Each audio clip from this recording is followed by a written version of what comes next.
Hello বন্ধুরা, welcome to Lipi's tutorial channel. কেমন আছো তোমরা? আজকে তোমাদের জন্য নিয়ে চলে এলাম বাসন্তী পোলাও। সেটা করতে কি কি লাগছে প্রথমে দেখে নিই।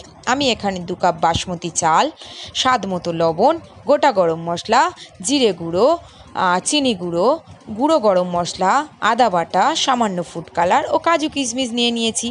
আমি এখানে বাসমতি চাল নিয়েছি, আপনারা চাইলে গোবিন্দ করে গোবিন্দভোগ চালও নিতে পারো।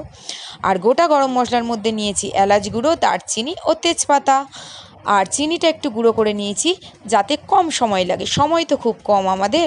তারপরে সুন্দর দেখতে একটি পাত্র নিয়ে তার মধ্যে 2 কাপ চালটা ওপর থেকে ঝুরঝুর করে ঢেলে দিলাম যাতে ক্যামেরাতে খুব সুন্দর দেখতে লাগে। কেমন লাগলো বন্ধুরা?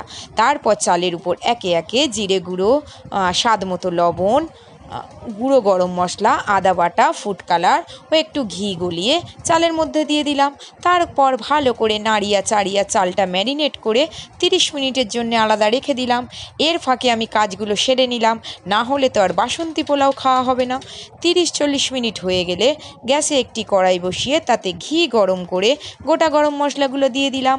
গোটা গরম মশলাগুলো যখন ফুটফাট করে আওয়াজ হবে আর তেজপাতা আপনার ওপর অনেকটাই প্রায় তেজ দেখাবে, তখন ম্যারিনেট করা চালটা কড়াইয়ের মধ্যে দিয়ে দিলাম।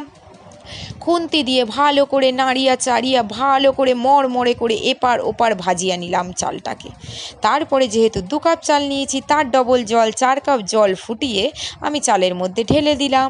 ফুটে উঠলে কড়ার ঢাকা দিয়ে গ্যাসের ফ্লেমটা একটু কমিয়ে রাখলাম। 10-15 মিনিট পরে মন তো আনচান করছে, গিয়ে দেখি কেমন হচ্ছে। গিয়ে দেখলাম চালটা একটু শক্ত আছে আর অল্প জল আছে। এই রকম অবস্থায় আমি কাজু কিশমিশগুলো ভালো করে ছড়িয়ে দিলাম যাতে দেখতে খুব সুন্দর লাগে। দেখুন তো কেমন লাগছে। চালটা একটু শক্ত থাকার জন্য আবার একটু কড়ার ঢাকাটা বন্ধ করে 10-15 মিনিট অপেক্ষা করলাম।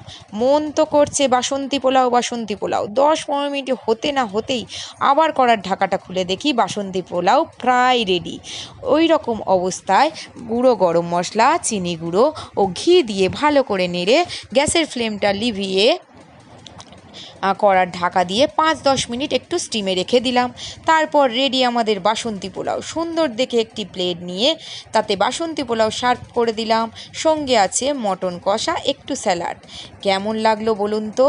বন্ধুরা না বললে কি ভালো লাগে রান্নার রিভিউটা? কেমন হয়েছে বন্ধু অবশ্যই জানাবেন। আর আমার ভিডিওগুলো যদি ভালো লেগে থাকে আমাকে অনেক ভালোবাসা দেবেন। ধন্যবাদ। খুব ভালো থাকুন, সুস্থ থাকুন।